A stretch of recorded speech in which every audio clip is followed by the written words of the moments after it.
नमस्कार मेरे प्रिय श्रोताओं, मैं हर्षित राज आप सभी को फिर से एक बार इस वीडियो में स्वागत करता हूं और इस्तकबाल करता हूं। मैं एक बुक पढ़ रहा था जो कि प्रेम के ऊपर ही है। ज़्यादातर उसका पूरा हिस्सा जो है वो प्रेम के ऊपर ही है। मुझे पढ़ते हुए ये अनुभव हुआ कि ये किताब जो है वो काफ़ी अलग है, बाकी प्रेम कहानियों से भिन्न है।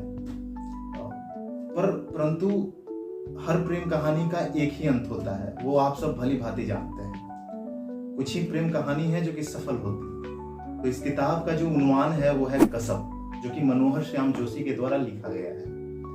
कसब जो है 1982 में राजकमल पेपरबैक्स के द्वारा प्रकाशित हुई। आप मनोहर श्याम जोशी को शायद जानते हो, जो पहले के व्यक्ति रहे हो।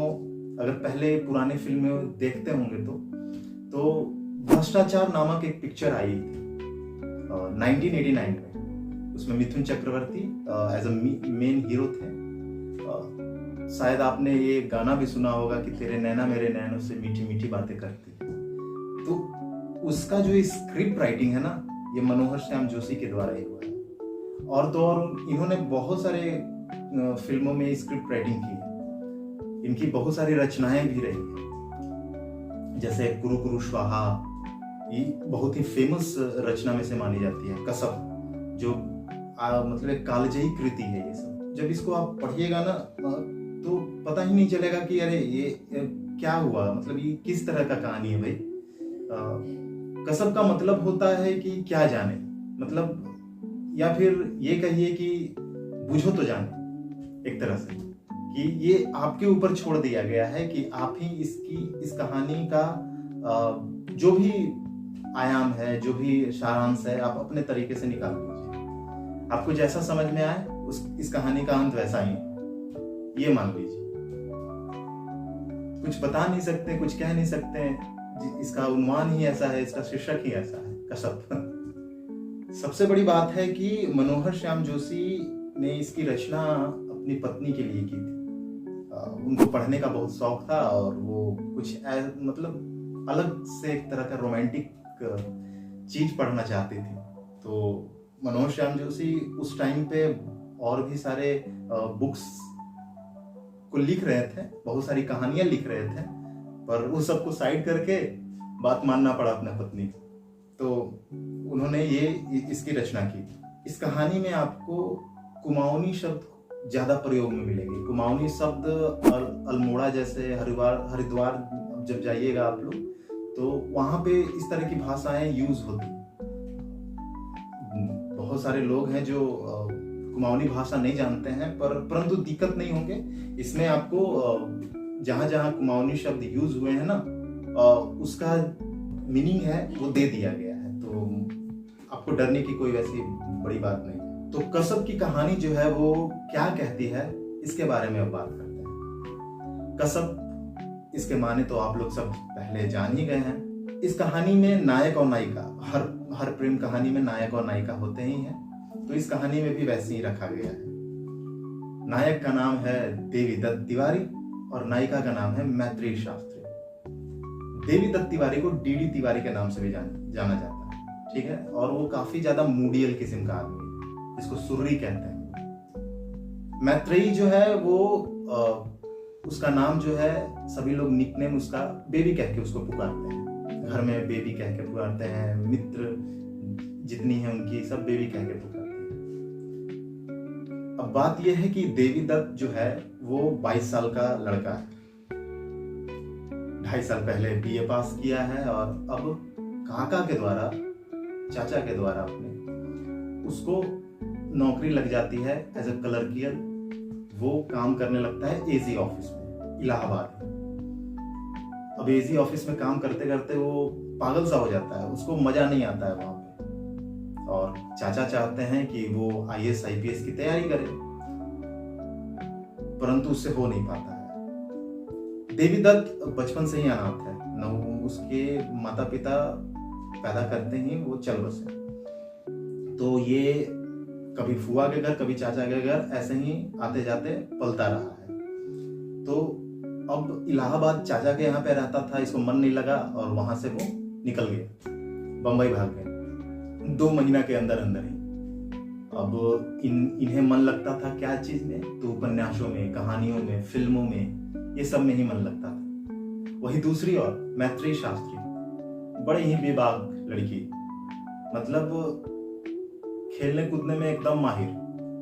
वो 2-3 मंजिला भी फान लाए, कूद जाए, कहे तो 2-3 लड़का को भी ढाई ढूंढ करके मार के पीट पाट के सोच कर दे। उस तरह की प्रवृत्ति वाली लड़की, हंसी मजाक करने में माहिर मतलब देख रहे हैं ना, नायक का जो एटीट्यूड है और नायिका का जो एटीट्यूड है वो बहुत डिफरेंट है एक दूसरे से। तो आगे की स्टोरी काफी अच्छी है, आप लोग इस बुक को मैं तो कहूंगा कि पढ़िए, बशर्ते बहुत अच्छी किताब है, बहुत अच्छी किताब है। स्टोरी का प्लॉट जो है वो थोड़ा सा आगे बढ़ता है, लोग उन दोनों में जो वार्तालाप होती है, जो कि मतलब एक तरह के प्रेम के वार्तालाप को आप देखने को मिलेगा, बहुत ही सटीक, बहुत ही मस्त। ऐसा लगेगा कि मतलब वो आपके सामने, आप उसको देख रहे हैं और वो दोनों आपके सामने वो बहस कर रहे हैं, उस तरह से।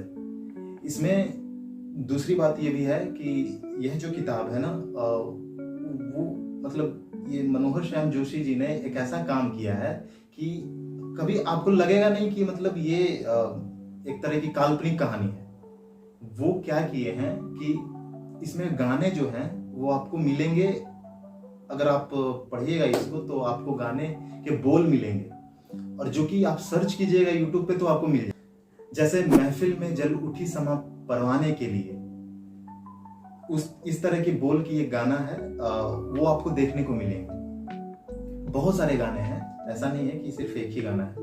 मैं स्पॉइलर नहीं देना चाहता इस बुक को लेकर, क्योंकि मैं चाहता हूं कि ये बुक आप खुद पढ़िए, बहुत मजा आने वाला है। मतलब ये बुक ठीक है, वैसे तो कुछ चीजें समझ में नहीं आएंगी, लेकिन धीरे धीरे ना आप इस बुक को जिस तरह से एक एक पेज, एक एक पन्ना इसका खत्म करते जाइएगा ना, आगे बढ़ते जाइएगा ना, ये आपको सही में कह रहे हैं, कसम से कह रहे हैं, भा जाएगा।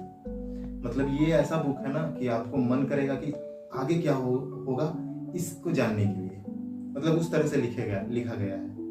अब बेबी और डीडी का जो प्यार है वो किस तरह से परवान चहकता है, और मतलब और फिर क्या हो जाता है उन दोनों के बीच में कि प्यार नफरत में बदल जाता है, इस तरह की चीजें हैं इसलिए। और मुझे काफी अच्छा लगा, थोड़ा रिलेट करता है ये उन लोगों से भी, जो अगर पढ़िएगा आप लोग ना तो पता चल जाएगा। कुछ चीजें हो सकता है आपके लाइफ से रिलेट कर रहा हो तो करेगा, क्योंकि प्यार सभी लोग एक ही तरह से करते हैं, बस चीजें क्या होती है ना, अलग हो जाती है। तो होता वही है, बस उसका अंत जो होता है और उसके बीच की जो जर्नी होती है वो थोड़ी सी डिफरेंट होती है हर किसी का। मेरा ओपिनियन क्या है इस किताब को लेकर, तो भाई मैं यही कहूंगा कि मुझे ये किताब बहुत अच्छी लगी। मतलब गुनाहों का देवता, कोहबर की शर्त, सारा आकाश, ये सब पढ़ने के बाद मुझे ऐसा लगा कि इस किताब में भी उतना ही दम है जितना कि वो सारे उपन्यासों में। तो मेरे अनुसार तो ये 5 रेटेड काइंड ऑफ बुक है, हर किसी को पढ़ना चाहिए, चाहे वो इंग्लिश मीडियम का हो, चाहे वो हिंदी मीडियम का हो, हर किसी को पढ़ना चाहिए।